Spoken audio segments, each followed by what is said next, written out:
Back at Biz's apartment, it was dimly lit. Books on chemistry, metallurgy, forensics. He examines the materials and elements under a microscope, thinking, I remember countless hours of studying, trying to make sense of what I could do. Chemistry textbooks, field reports, handwritten notes I didn't dare leave lying around.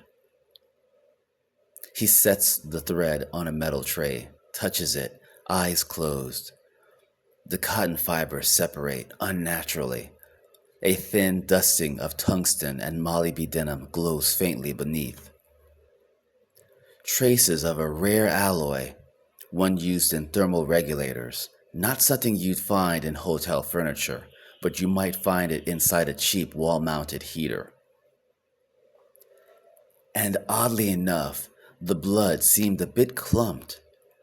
Why would clumps of iron be in this person's bloodstream? But searching the body, there was no extra amount of iron. So was it possible that someone had manipulated the iron in the body, slicing through like shards of blades? A sharp instrument from the inside used on the inside? Men have about 4 grams of iron in their blood. Women, 3.5. Kids, maybe 3. To do this fast, with that much damage?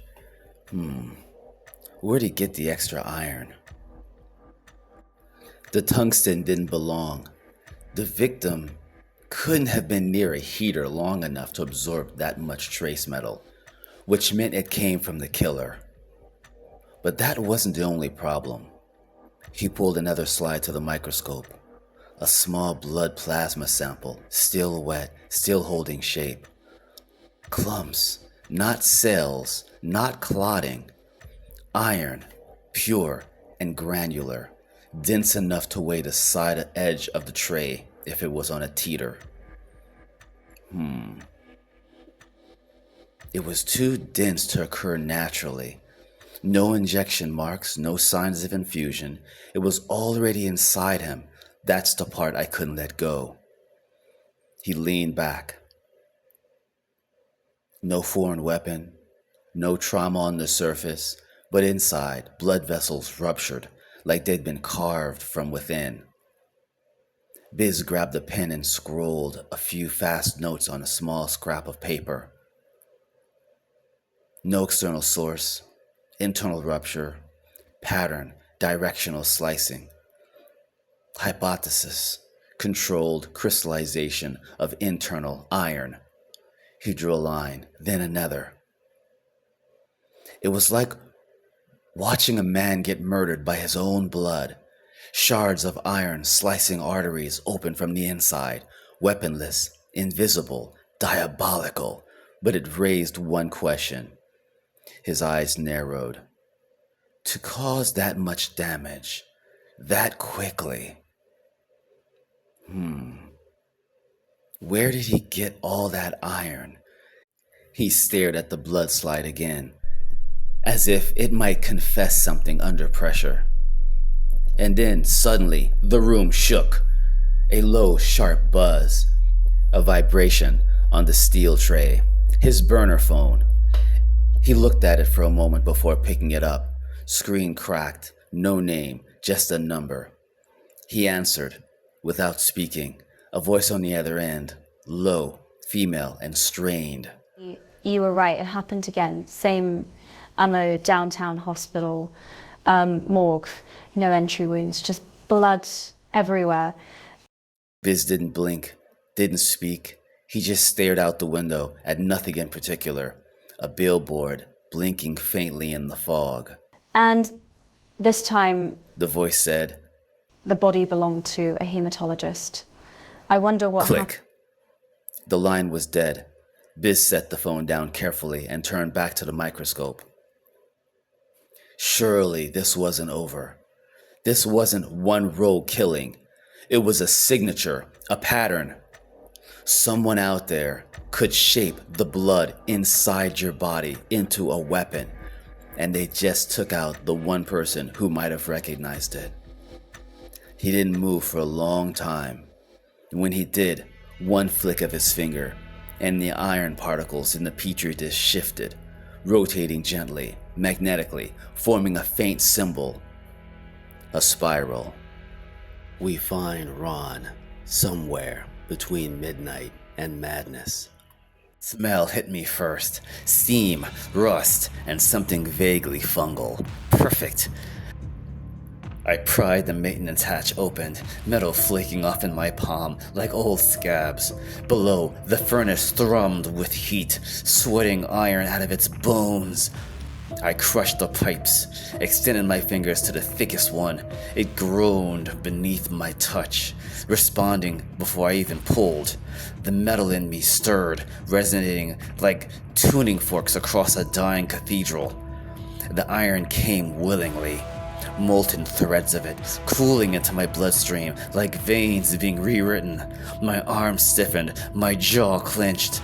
Then the moisture hit. Steam blasted from a ruptured vent, and suddenly everything burned from the inside out. Moisture conducts, heat agitates. I knew this, I've learned this, but I thought I could somehow handle it this time. I was wrong. The iron turned volatile, bubbling, seizing, clogging my inner wirings. Every nerve screamed, my knees buckled, and I staggered back, barely catching the wall. I vomited black into the concrete floor, metallic, bitter, half-bonded residue. Great. This was usable iron, too. By the time I reached the target's door, I was limping, not because of an injury, but because one of my calves was stiffed with oxidized sludge. My internal systems, whatever's left of my liver, were already working overtime, trying to break it down. I didn't knock. The guy was waiting anyway. He always waited. Predator with a clipboard, polite smile, history of sealed court files. He opened the door. He recognized me, just enough to panic. Too late. I moved fast, faster than he expected, but slower than I needed. I could feel it. I didn't have enough iron to finish this clean. I forced what I could through his skin, then shaped them, molded them. That's when I saw the lamp. Brass-coated, sure, but under the fancy lacquer, iron, cheap, mass-produced, press-poured, the kind that flakes when you breathe too hard on it.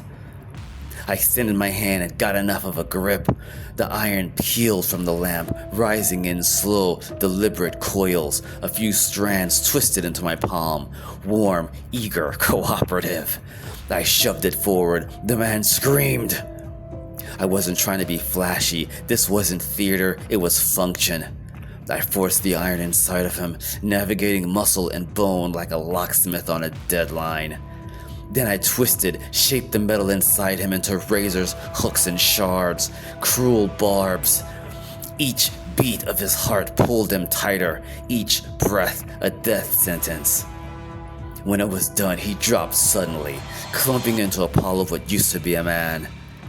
But I wasn't finished. I turned back to the lamp. It stood there, wobbly now, half-hollowed and leaking rust along its seams. I recalled the iron, not all of it. What went into his bloodstream was contaminated, but the bulk of it still salvageable. I pulled it back, shoved it into the lamp's core, reshaping the base, sloppier than before, but hey, whatever. Warped, uneven, but close enough no one could even notice until they were specifically looking. Forensics wouldn't find residue, not the way I do it. My fingers shook, part fatigue, part corrosion, still working its way out of my system. I took one last look at the body. Not out of guilt, out of calculation. No traceable metal. Nothing traceable. No obvious wounds, just another drop-dead case of internal trauma, an invisible autopsy. When I changed, I don't remember. The moment I changed, but I remember the first time I felt it. I had a nail in my hand, just a bent, rusted thing from the back of a broken fence, and then it moved. I didn't move it. It moved itself, twisted around my fingers like it was asking to be used.